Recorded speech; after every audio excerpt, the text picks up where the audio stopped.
What's up guys, Perf EV, got an update for you. I'm getting rid of my 1450 in favor of a wall charger. Now, if you know anything about me, I'm not about the wall charger. That is because the 1450 is somewhat of a standard, or at least so we thought. I'm gonna go over my reasons as to why I'm going with this guy. So there's two parts to this series. The first part is why my personal use case no longer works with the mobile connector, which is the guy you're looking at right now, and why I'm going to the wall connector. Here we go. Here he is, Mr. Wall Connector. And then I'm also going to tell you why a 1450 isn't really right for any EV, Tesla or otherwise. All right, so let's start with my personal problems with it. Number one, I've been thermal throttling. It started earlier this summer. I'm living with two cars and we drive a lot. We drive about 3,000 miles a month. This guy's been overheating. I've got this fan here. It's on a smart switch. I was in a process of automating it via API so that when it starts charging, it turns on the fan. This is my fourth Tesla. The first two Teslas was also two Model 3s. When I sold those cars, I didn't realize that a newer version of the mobile connector would not be as good. I used the mobile connector that came with those cars from 2018 for like over 2 years, 2.5 years, two cars, never missed a beat. The ones that came with these newer cars, they overheat, they thermal throttle. So they drop from 32 amps to 16. It's getting to where like I'm not realizing the full benefits of L2 charging at home, right? And I'm not happy from a safety perspective because like, why is it throttling, you know? So it started throttling only in summer when the internal temperature in the garage was like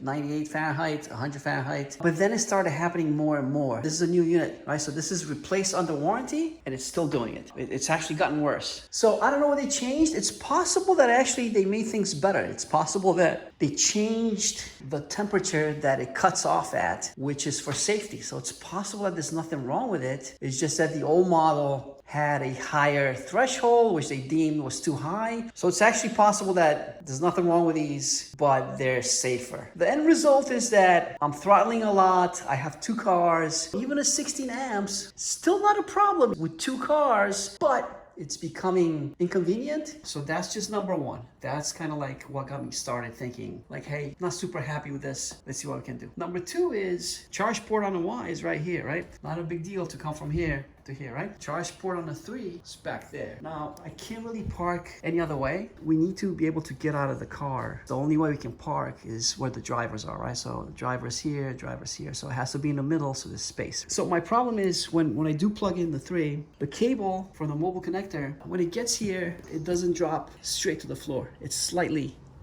angled. And the same with this guy here. This will be slightly angled like that. No pulling, no stretch, nothing crazy, but not perfect, right? So I've already got the throttling and now I've got the reach problem. Now, one thing that's always kind of annoyed me is the way this 1450 was mounted. If it had been mounted flush inside the wall, then this guy would have been by the wall, and Tesla sells like a support for it, which I actually bought not realizing that this is so short, there's no way I can put the brick against the wall to be supported. This is a very tight connection. I've checked it, there's no issue with it. It's been like this for 2 years, not a problem, but I just don't like it. In hindsight, this actually gets a little bit better cooling because this surface is exposed to air versus being against the wall. So I'm like, you know what? Let's go with the wall connector. I'm gonna put this guy in and I'm gonna walk you guys through it. I'm gonna show you how you convert a professionally installed 1450, and I'll show the way a 1450 should be done, regardless of the fact that it's not flush inside the wall, but just the quality of the workmanship is high. The electrician put in an 80 amp and then he hooked it up in his sub panel. Right now it's running on a 50 amp. I'm gonna replace this with a 60 amp so that I get full 48 amps on the wall connector. Why did I hold out so long for the wall connector? Because I'm a fan of open standards, right? Because this right here is a standard as well. It's just proprietary. It's Tesla. Now you could say Tesla's synonymous with EVs right now, but again, I'm an open standards kind of guy, so that's why I stuck out with the 1450 for this long, because technically this 1450 makes the house EV ready. If my wife were to get another EV, we could switch this guy out. We wouldn't. We would never switch this guy out for another brand of charger, even if it had a different car. We just put an adapter on this guy, but that's not the good solution. The good solution is actually to do something with this. And I'll explain that later. If you want to do something with a different brand of EV, the way to go is still not the 1450. Hit that like button, subscribe, hit me up in the comments, and I'm going to go over why 1450s are not proper for EVs. I'm an open standards guy. I stuck out for